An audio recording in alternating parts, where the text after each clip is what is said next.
संध्याकाळचे 6 वाजले होते आणि जोराचा पाऊसही चालू होता. नवरा पण घरी आला नव्हता आणि तेवढ्यातच मला माझ्या दिराने त्याच्या रूममध्ये नेऊन रात्रभर माझं नाव स्वाती. माझ्या घरची परिस्थिती फार गरीब आणि मी माझ्या आईबाबांची एकुलती एक मुलगी. माझे आईबाबा माझ्यासाठी स्थळच बघत होते. तेवढ्यातच त्यांना शहरातून एक छान स्थळ चालून आलं माझ्यासाठी. मला बघायला आलेला मुलगा फार सुंदर तर नव्हता, पण तो नोकरी करत होता आणि याच गोष्टीमुळे बाबांनी सगळा विचार करून आमचं लग्न ठरवलं आणि 2 महिन्यातच आमचं लग्न पण झालं. लग्न झाल्यानंतर मी माझ्या नवऱ्यासोबत शहरात गेले, पण तिथे गेल्यावर मला असं कळालं त्यांचं स्वतःचं घर नसून ते भाड्याच्या घरामध्ये राहतात. पण नंतर मी विचार केला, नोकरी तर स्वतःची आहेच ना, मग घरही होईल एक दिवस स्वतःचं. हा विचार करून मी माझ्या संसाराला सुरुवात केली. मी दिसायला फार सुंदर होते, म्हणून माझ्या नवऱ्याने मला बघता क्षणीच पसंत केलं होतं. माझा नवरा काळा सावळा होता, पण मला त्यांच्या दिसण्याचा काहीच प्रॉब्लेम नव्हता. माझ्या आईबाबांच्या इच्छेखातर मी हे लग्न केलं होतं. तसा तर माझ्या नवऱ्याचा स्वभावही खूप चांगला होता. बोलताना ते जरा माझ्याशी लाजतच बोलायचे, मोकळेपणाने बोलत नसायचे. हळूहळू आमच्यामध्ये जवळीक वाढत चालली होती. आम्हाला दोघांना एकमेकांसोबत आणखीन वेळ घालवायचा होता. पण तेवढ्यातच माझ्या नवऱ्याला त्यांच्या एका मित्राचा फोन आला आणि तो म्हणाला, मला जरा तुझ्याशी बोलायचं आहे. फोनवर बोलायचं म्हणून माझा नवरा माझ्यापासून थोडं लांबच जाऊन बोलू लागला. मी विचार केला, असेल काही काम, सांगतील मला नंतर. थोड्या वेळाने ते माझ्या जवळ आले आणि मला म्हणू लागले, स्वाती, मला तुला नाराज तर नाही करायचं, पण पुढचा महिनाभर माझा मित्र आपल्यासोबत राहायला येणार आहे. त्याचं असं झालं आहे की त्याच्या आईला इथे शहरातल्या हॉस्पिटलमध्ये ॲडमिट केलं आहे आणि त्याच्या आईला त्याच्याशिवाय कोणीच नाही आणि दुसरीकडे पण त्याची राहण्याची सोय नाही, म्हणून तो आपल्यासोबत काही दिवस इथे राहणार आहे. मग आता त्यांनी मला एवढं सांगितलं आहे तर मी नाहीतरी कसं म्हणू शकते. मी म्हटलं, ठीक आहे, मला काहीच प्रॉब्लेम नाही. महिनाभरासाठीच तर येणार आहेत, थोडी ना आयुष्यभर येणार आहेत. ठीक आहे, राहू द्या त्यांना इथे. दुसऱ्या दिवशी सकाळी माझा नवरा त्यांच्या मित्राला घरी घेऊन आला. त्यांच्या मित्राचा स्वभाव खूपच बोलका होता. घरात आल्यावरच वहिनी वहिनी करू लागले आणि मला म्हणाले, वहिनी, तुम्ही खूपच छान दिसता. आम्हाला लग्नाला पण नाही बोलवलं. परत माझ्या नवऱ्याला म्हणाला, तुला खूपच सुंदर बायको मिळाली आहे मित्रा, खूप भाग्यवान आहेस. तेवढ्यातच माझा नवरा म्हणाला, अरे हो मित्रा, किती बोलशील, अंघोळ कर, फ्रेश हो, निवांत गप्पा मारू. तेव्हा कुठे त्यांचा मित्र शांत झाला आणि त्यांना फ्रेश व्हायला सांगितलं. मी त्या दोघांसाठी चहा आणि नाश्ता बनवायला किचनमध्ये गेले. किचनमध्ये जाताच दाराची बेल वाजली. कोण आलं आहे बघण्यासाठी माझा नवरा तिकडे गेला आणि दार उघडलं तर समोर दूधवाला भैया थांबला होता. त्याचे पैसे द्यायचे होते, पण माझ्या नवऱ्याची पगार झाली नव्हती आणि म्हणूनच त्यांनी त्याला परत पाठवलं आणि सांगितलं, 3-4 दिवसांनी परत ये. आणि मी हे सगळं लांबूनच बघत होते. मी विचार केला, यांनी तर मला सांगितलं होतं की मी उत्तम पदावर नोकरी करतो म्हणून, यांच्याकडे सध्या दुधाचे पैसे द्यायला पण पैसे नाहीत का, असा विचार मी करतच होते. तेवढ्यातच त्यांच्या मित्राने आवाज दिला आणि म्हणाले, अरे मित्रा, बहुतेक बाथरूममधला साबण संपलाय, साबणच नाही आहे बाथरूममध्ये, आंघोळ कसा करू मी. तो आवाज ऐकून मी साबण घेतला आणि म्हटलं, हो भाऊजी, आलेच साबण घेऊन, थांबा 1 मिनिट. त्यांना साबण देत असताना माझा हातातून तो खाली निसटून पडला आणि माझ्या साडीचा पदर अचानकच खाली पडला आणि यांचा मित्र माझ्याकडे ज्या पद्धतीने बघत होता ते मला अजिबातच योग्य वाटलं नाही. मी लगेचच माझा पदर सरळ केला आणि किचनमध्ये गेले. रात्री जेवण करत असताना मी माझ्या नवऱ्याला सांगितलं, घरामध्ये बऱ्याच वस्तू नाहीत आणि त्या मला आणायच्या आहेत. तुमचा जेव्हा पगार होईल तेव्हा आपण घेऊन येऊ, पण मला नक्की सांगा तुमचा पगार झाल्यावर, कारण त्या वस्तूंची मला गरज आहे. मी असं बोलत असताना माझा नवरा त्यांच्या मित्राकडे बघतच होता. मी विचार केला, मी बोलत यांच्याशी आहे आणि ते बघत आहेत त्यांच्याकडे, नक्की काय प्रकार आहे हा.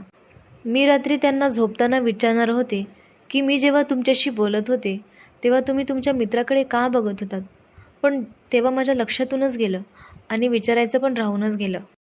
काही दिवसातच पावसाळा सुरू झाला आणि अशा पावसामध्ये तर गरमागरम भजी खायची होती. मला फार प्रचंड मोह झाला, म्हणून मी माझ्या नवऱ्याला सांगितलं, तुम्ही मस्तपैकी बाहेर जा आणि भजी घेऊन या, एकदम गरम गरम. माझा नवरा पण तेव्हा खुश होता आणि म्हणून लगेच तो भजी आणण्यासाठी बाहेर गेला. पावसाचा आनंद घेण्यासाठी मी माझ्या रूमच्या बाल्कनीत जाऊन थांबले, पण अचानकच लाईट गेली आणि आभाळ एवढं काळं निळं झालं होतं. घरातली लाईट गेल्यामुळे काहीच दिसत नव्हतं. पूर्ण अंधार पडला होता आणि मी माझा मोबाईल कुठे ठेवला हे पण माझ्या लक्षात येत नव्हतं. 10 मिनिटांनंतर रूमचे दार वाजलं. अंधार असल्यामुळे मी हॉलमध्ये गेलेच नाही. मला वाटलं माझा नवराच आला. मी तोपर्यंत गॅलरीमध्येच थांबलेले होते, कारण मला अंधाराची भीती वाटत होती. अचानकच माझ्या पाठीवर कोणाचा तरी हात पडला आणि ते माझ्या पाठीवर हात फिरवत होते. आता मला वाटलं माझा नवराच आहे, म्हणून मी फक्त विचारलं, तुम्ही इतक्या लवकर आलात का? तर समोरून फक्त होकार आला आणि मला लगेचच उचलून बेडवर नेलं. पावसामुळे मी सुद्धा खूप मूडमध्ये होते आणि त्यामुळेच मी काहीच नाही बोलले. आणि रूममध्ये नेल्यावर ज्या काही गोष्टी करायच्या होत्या त्या सगळ्या करून झाल्या. मग मला इतकी झोप लागली की 2 तास मी उठलेच नाही. थोड्या वेळाने मला जाग आली. मी लगेचच उठून हॉलमध्ये येऊन बसले. म्हटलं थोडा वेळ TV बघत बसावं. तितक्यातच माझा नवरा बाहेरून येताना मला दिसला. मी विचार केला, अरे बापरे, मी रूममध्ये कोणासोबत होते? मला माझा नवरा समोर दिसतंय. या विचारातच मी खूप टेन्शनमध्ये आले. पण तरीसुद्धा थोडी हिंमत करून मी नवऱ्याला विचारलंच, तुम्हाला यायला खूपच उशीर झाला बरं? तेव्हा ते म्हणाले, हो, मी भजी आणायला तर गेलो होतो, पण मला भजी कुठेच मिळाली नाही. उलट या पावसामुळे मी एका ठिकाणी अडकून पडलो, म्हणून तर मला यायला एवढा उशीर झाला. बरं जा आणि लवकर मला गरम गरम चहा करून दे बरं. मी माझ्या नवऱ्यासाठी चहा बनवायला किचनमध्ये गेले आणि माझ्या डोक्यात एकदमच क्लिक झालं.